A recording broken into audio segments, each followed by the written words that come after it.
Kwaku Afari here, and I've got a very, very special guest with me, one of the greatest players in NFL history, a Hall of Famer, Ray Lewis. How you doing, brother? I'm good, brother. How are you? I'm all good, man. How are you enjoying Saudi Arabia so far? It's beautiful, man. It's a few times I've been over here. The people are amazing. The culture's incredible. So love being back. And are you a big MMA fan? Yeah. Well, I mean, I wrestled in high school, and so everything that you learn from the game, it's a mental game, and everything that they're about to do, it's a mental game. So I'm a fan of mentality, yeah, for sure. And what do you make of Francis Ngannou as a fighter? Not just as a fighter, but as a specimen in terms physically. Yeah, I just think, once again, man, like the skills that we have, or every major star has, or whatever. That's one thing. That's the one thing that you can duplicate that.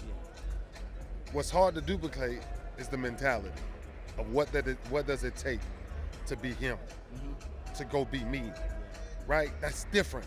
And I'm telling you, when you see his mentality, he thrives to chase more, to do more, to grab more, right? And when you absorb like that, it's just a different mentality. It's just a different mindset. Like I'm telling you, it's hard to explain sometimes on how you try to explain it to people. But when you see him fight, you're like, ooh, that's different. Yeah. That's different, right? And all of them are aggressive, but then when you are able to go deep into their eyes and you look at their posture, and you're like, ooh, different. That's a little different, right? So I'm telling you, man, he's a special specimen. And in terms of the fight on the weekend, he takes on Henry Ferreira, who's 6'8", he's a beast himself. How do you think it goes down on Saturday night? I think the biggest tactic is, what's your strategy? Like before you go into any big battle, right? It's like, what's your strategy? Like, you know how long he is? He's long, he's big. So if I'm Francis and I'm the team, I'm strategizing, saying, do we get him to the ground? Right? Do we take away his superpower? Because his superpower, he's rangy, and his distance, I can keep you from a distance. And if I can, then I can play with you. You know what I'm saying? And I think Francis, he has to make this a war. I think he has to use his wrestling skills and get this guy to the ground to where he can start to dictate, wear him down. If not, both of them got hidden power that's out of this world. This may end sooner than you think. You mentioned Francis' wrestling skills. You mentioned that you wrestled in college. In high school, sorry. If MMA was as big as it is right now when you were younger, could you have seen yourself getting into the cage? Yeah, I can see myself getting into the cage now. Yeah, because like I said, it's when you understand the levels of war, then you understand the fortitude that it takes for the mentality. And that's just telling another man, I'm willing to go further than you're willing to go. So that's who I am. That's what I believe in. I don't care what it is. And you're an absolute monster, a beast on the football field, right?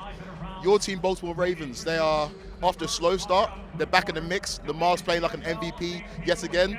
What do you make of the Ravens this season, and can they finally go all the way and win another title? I always say that, people say, they off to a slow start. Okay, maybe you lose 1 or 2 games, but you didn't come into the season to go undefeated.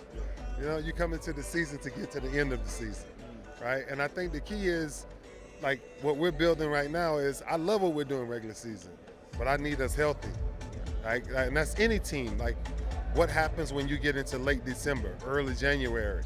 That's where you want to measure your team.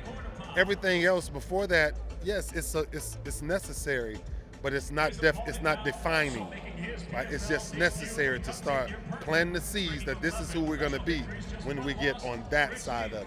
And I'm telling you, I think the Ravens, with Derrick Henry coming there and what Lamar is doing now, I think Lamar is now, he's really starting to mature into what makes him really special. Athleticism, that's easy. He's the most athletic thing we've ever seen ever play this game. But when you talk about just maturity, I think he's starting to mature into it, which is, it's becoming poetic to watch. So I'm looking forward to it. And finally, one more. Yeah. The hallmark of your team was defense. You led that defense. Yeah. You were, like I say, an absolute monster on the field. They're struggling in the pass defense right now, the Ravens. Do you expect that to tighten up towards the back end of the season? Yeah, if it doesn't, it's a If it doesn't, it's going to be a bad day, right? And I think it's few pieces left, few pieces change. So you have to communication on that back end is everything, right? Because it's never on the back end. It's never a back end's problem. We always looked at it as a front end problem. If you giving quarterbacks time enough to throw the ball, then that's my fault, because we have to be disruptive up front to get that change. And I think that's what we're going to have to go into. We're going to have to make sure that the front seven takes pride in not selling our boys out on the back end. Accountability, that's what Ray Lewis was all about. Thank you very much, brother.